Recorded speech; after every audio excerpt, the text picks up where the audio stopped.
மன்னனாட்டம் கட்டி போல வேப்பலையா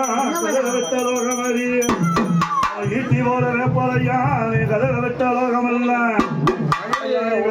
சோழையில தாயாரும் ஆதிமகமாயி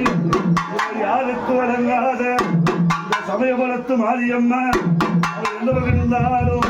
பூசை முகமாத்து அந்த பூஜைக்கு வருவது எப்படி